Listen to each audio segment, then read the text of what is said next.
આજના શુભ સંદેશમાંથી પાઠ અધ્યાય 21 કલમ 1 થી 14।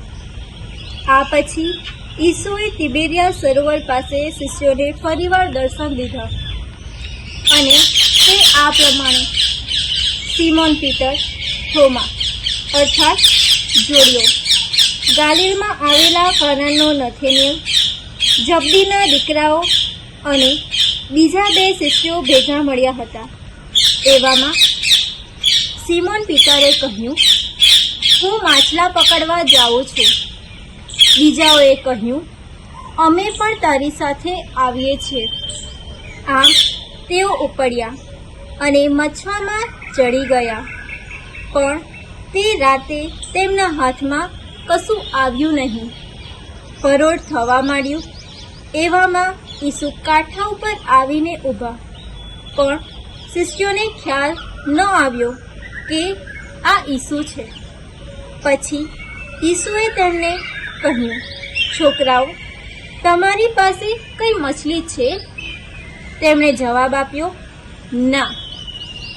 એટલે ઈસુએ તેમને કહ્યું, મછવાની જમણી બાજુએ જાળ નાખો એટલે મળશે। એ લોકોએ જાળ નાખી અને એટલી બધી માછલી પકડાઈ કે તેઓ જાળ મચવામાં ખેંચી શકતા ન હતા। ત્યારે ઈસુના વહાલા શિષ્યએ પીતરને કહ્યું, એ તો પ્રભુ છે, એ પ્રભુ છે। એમ સાંભળીને સિમોન પીતરે જબ્બો ચડાવી દીધો, કારણ તેણે કપડાં કાઢી નાખ્યા હતા અને સરોવરમાં ઝંપલાવ્યું। પણ બીજા શિષ્યો તો માછલાથી ભરેલી જાળ ખેંચતા ખેંચતા મચવામાં જ આવ્યા, કારણ તેઓ કિનારાથી બહુ દૂર ન હતા, માળ 100 ડગલા। કિનારે ઉતર્યા ત્યારે તેમણે જોયું તો કોળસા બળતા હતા, તે ઉપર એક મછલી પડેલી હતી અને રોટલો પણ હતો। ઈસુએ તેમને કહ્યું, તમે હમણાં પકડી તેમાંથી થોડી મછલી લાવો। એટલે સિમોન પીતર મછવામાં ચડીને મોટી મોટી માછલીઓથી ભરેલી જાળ કિનારે ખેંચી લાવ્યો। 153 હતી। આટલી બધી હતી તેમ છતાં જાળ તૂટી ન હતી।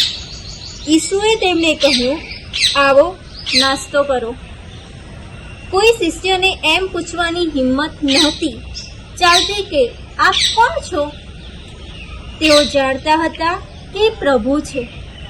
પછી ઈસુએ આવી રોટલો લઈ તેમને આપ્યો અને એ જ રીતે માછલી પણ આપી હતી।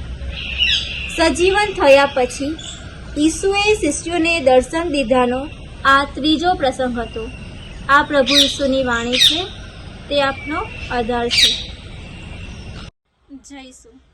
આજના શુભ સંદેશમાં પ્રભુ ઈસુ 3જી વખત શિષ્યોને દર્શન દે છે।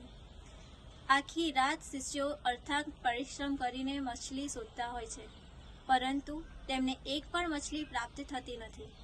ત્યાં પ્રભુ ઈસુ ખ્રિસ્ત આવીને શિષ્યોને કહે છે, મછવાની જમણી બાજુએ જાળ નાખો। શિષ્યો કોઈ પણ દલીલ કર્યા વગર જાળ નાખે છે અને તેમાં 153 મછલી આવે છે। તેવી જ રીતે આપણે સફળતા મેળવવા માટે અર્થાત પ્રયત્ન કરતા હોઈએ છીએ, પરંતુ તેમાં પ્રભુ ઈસુને મધ્યસ્થી રાખતા નથી। જો આપણે આપણા દરેક કાર્યમાં પ્રભુ ઈસુને મધ્યસ્થી રાખીને કરીશું તો આપણને દરેક કાર્યમાં સફળતા મળશે। આમીન। Thank you.